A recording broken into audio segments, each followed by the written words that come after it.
Hello, beautiful souls. Welcome back to my channel. My name's Rekka, and today we are continuing work in our new series with the red balls.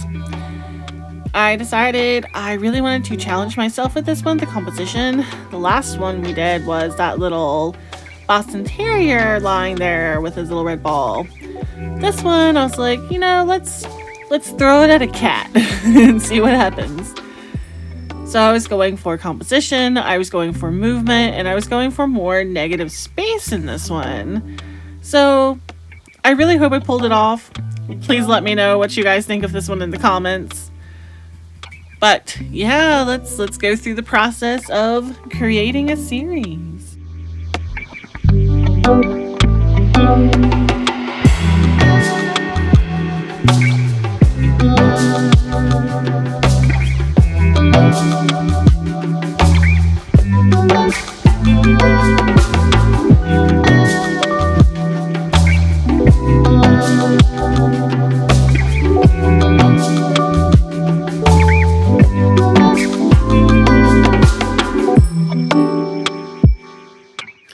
I say it so many times in my videos so far that play is just such an important part of our art, y'all.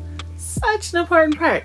I mean, without play and joy and having fun, what is the point of creating our art? Even if you're in a bad mood, you can still get your cathartic energies in by creating.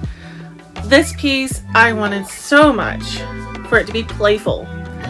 And so far, a lot of my feedback on it has been really positive. A lot of people really like the movement. They really like the action. They like how kind of silly it is with the cat like burr at the red ball flying toward its face. So I think this is a good start to this series, even though I guess this is technically piece number 2. Y'all, we are on such a good roll.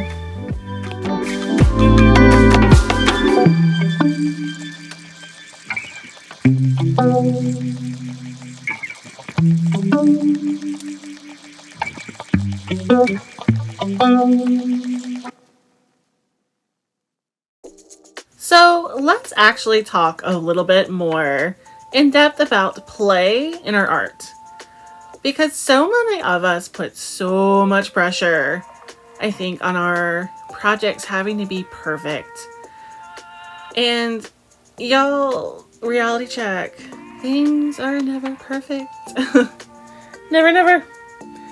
So the importance of play in art is it allows our brain to work without any pressure. You completely take that pressure away, which is marvelous. And in taking that pressure away from your brain and like your psyche and your self-worth, you get to grow and expand your art, which who doesn't want to do that? We can critically think better, we can problem solve better just by playing in our sketchbook. I actually pulled my sketchbook out last night, and it looks like, I already had people tell me my art looks like a child drew it. I'll take it, because being childlike is amazing. But they are very elementary drawings, and I was having fun. I was just like, you know what? I want to draw.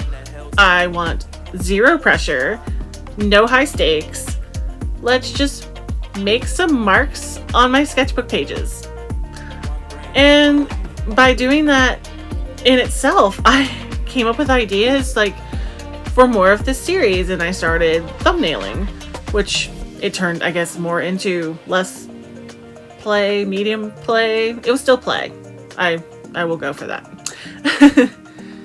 But it helped create my creative flow. There we go. That's what we will call it. It got the creative juices going by like literally just drawing stick figures. Silly little stick figures in my sketchbook.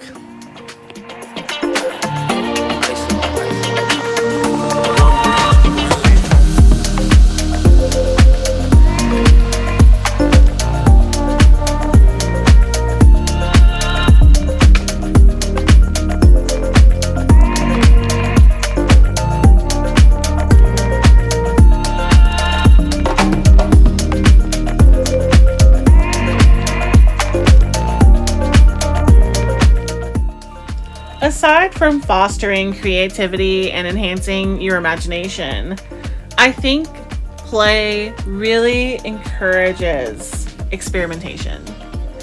I never would have experimented with this style if I didn't just sit down and say F it and just have at it in my sketchbook. The story of how I came to this like more scribble style is I was getting really burnt out on my pet portraits. I was tired of people telling me my lines weren't perfect, that I didn't have photorealism, and as a joke, I sat down and scribbled a horse. And I sent it to the client, and I was like, oh my god, there, it is the perfect pony ever. And they were like, no, where's my portrait? But I loved it. I absolutely loved the scribble horse. And after I did that, I suddenly found myself filling sketchbooks after sketchbooks after sketchbooks.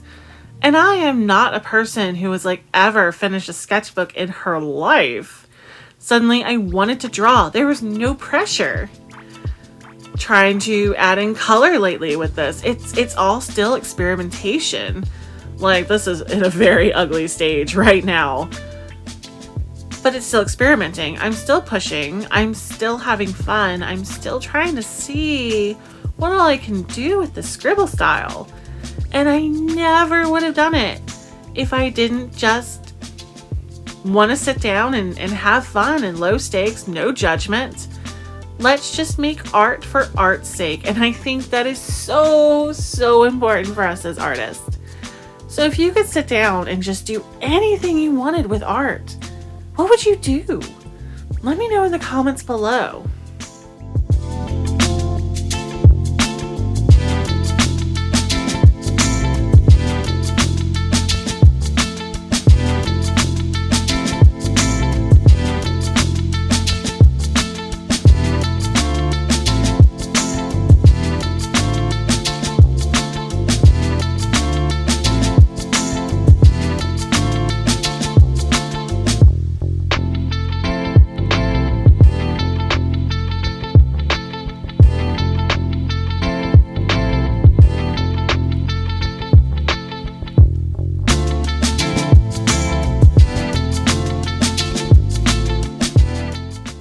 And really, I think one of the more important things that we really haven't discussed yet is play really supports your mental and emotional well-being.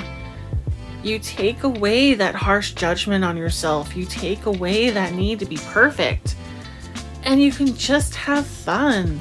Go put on some music and make a line for every note you hear, or a dot or a dash or a figure.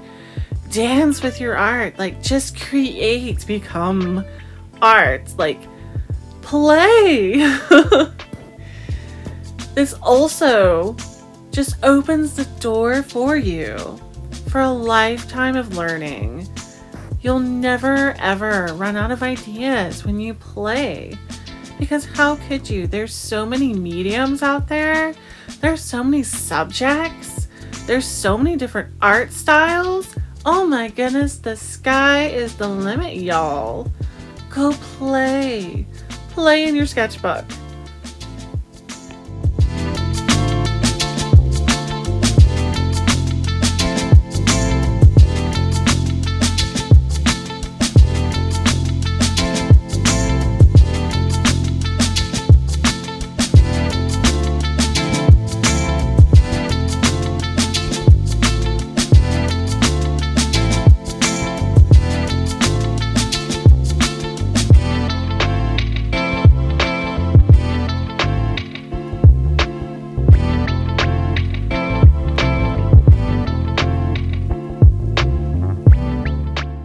The more you play, the more confident you will become. And isn't that amazing? Like, once you disregard all your judgment and all of your harsh critiques about your own art and misgivings and being shy about trying to about trying to try something, your confidence will soar because you have played in your sketchbook. You know what you want, what you like. You know how relaxing your art can be for yourself, how cathartic drawing can be. And this is where the true mastery comes. So get out that sketchbook, y'all, and go play. Build that confidence. Build that portfolio. Build the fun back into art. Let's go. Let's do it. Play.